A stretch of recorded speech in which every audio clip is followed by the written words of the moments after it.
Allora, io credo che se noi ci lasciamo alle spalle modelli nei quali queste cose sono state realizzate come si è potuto, noi dobbiamo sempre fare tesoro delle esperienze degli altri, dobbiamo stare attenti a non sbagliare nel giudizio sulle esperienze altrui. Io credo che alcuni paesi qui toccati hanno messo e hanno dimostrato una disponibilità al multiculturalismo molto prima di noi, e quindi credo che dobbiamo avere rispetto di queste realtà. Sto parlando di Francia, sto parlando di Inghilterra, sto parlando di Stati che si sono anche costruiti come paesi, come democrazie nella pluralità.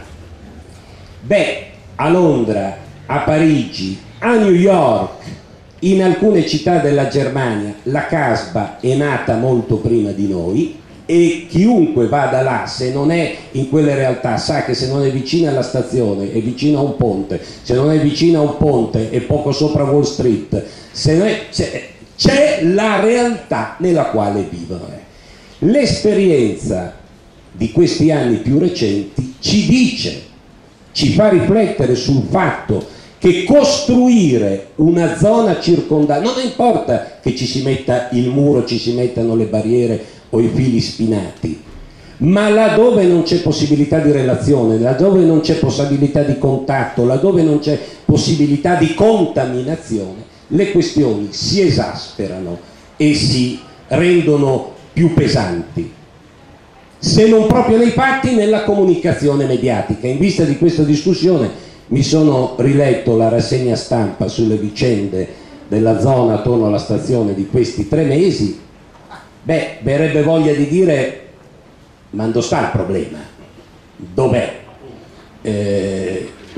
Dov'è la questione? Dov'è il problema? In realtà il problema c'è, la questione c'è, però io non credo che né il prefetto né il questore siano persone particolarmente spericolate nelle loro affermazioni e nelle loro dichiarazioni. E leggendo le parole del prefetto, leggendo le parole del questore, si capisce che c'è una questione sociale che va affrontata, c'è un problema di servizi che vanno attrezzati, c'è un problema di impatto culturale che sicuramente si pone, c'è un problema di emotività sociale che sicuramente c'è.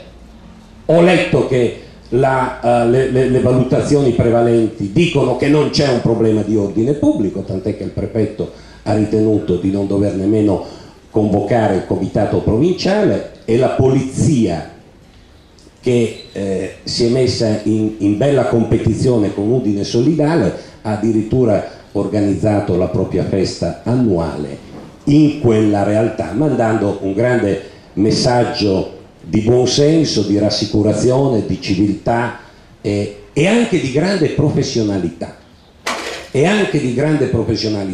Guardate, io vorrei dire 2 parole rispetto alla competenza e alla professionalità delle persone, delle donne e degli uomini che nelle nostre città sono addette ai servizi di sicurezza.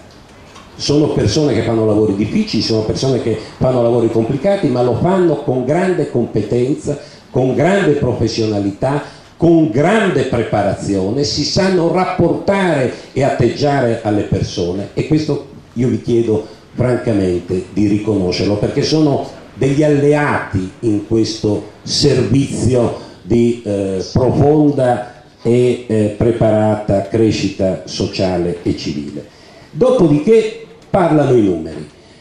Guardate, io sono fiero nella scorsa legislatura di aver presentato e ottenuto un voto unanime, Mohamed lo sa, Abdul lo sa, la nostra legge regionale sulla cooperazione internazionale, perché bisogna intervenire innanzitutto nei paesi di provenienza.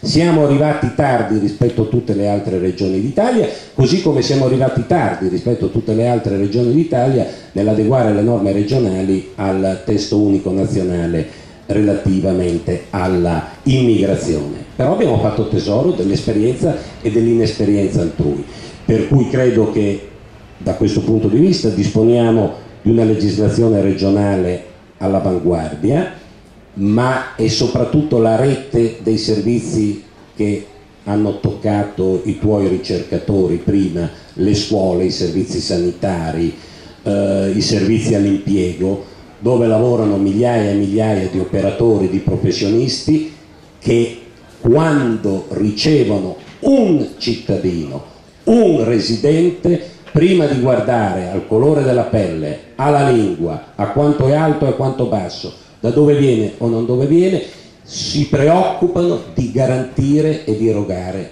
lo stesso servizio. E questa è una cosa di cui dobbiamo andare fieri. Questa è una cosa di cui dobbiamo andare fieri, perché questo è il segno di una cittadinanza elevata. E allora, se la discussione di stamattina serviva anche a questo, non a dormire sugli allori o a girarci dall'altra parte rispetto alle questioni ancora da affrontare e da risolvere, i numeri ci dicono che ormai il fenomeno è consistente.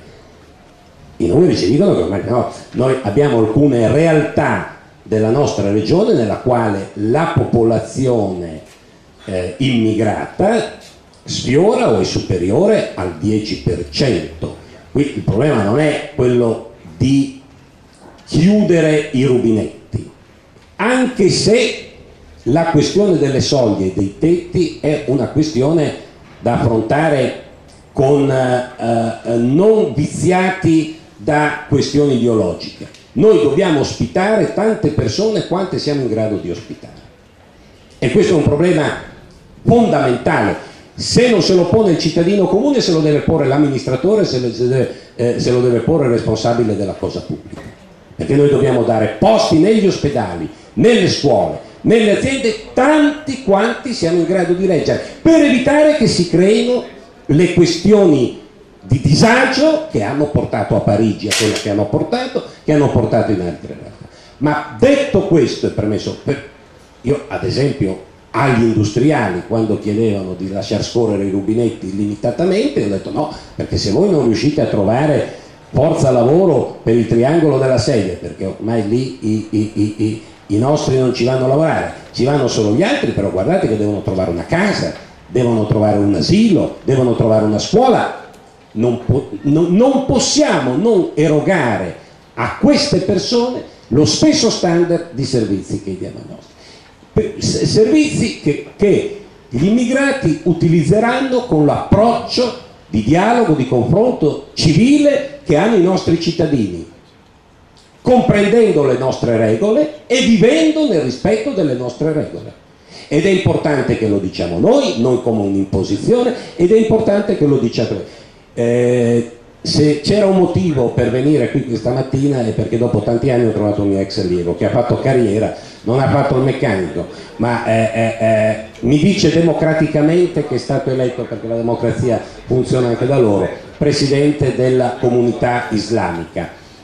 Quando tu venivi a scuola da noi non c'era, dopodiché abbiamo dovuto adeguarci anche a noi, non abbiamo realizzato una moschea, ma una delle nostre aule veniva messa a disposizione dei giovani che a una certa ora della mattina o della sera sentivano il bisogno di fermarsi e rivolgere un pensiero ad Allah. Tra l'altro abbiamo capito, da noi nella cattolicissima Italia, se una messa dura più di un'ora ci sono già segni di insofferenza incredibile. Voi pregate tante ore al giorno, mi auguro che vi venga restituito questo investimento. Comunque l'ho fatta lunga, era per dire che con un approccio di questo tipo io credo che le questioni che abbiamo di fronte possano essere affrontate con ragionevole probabilità di successo.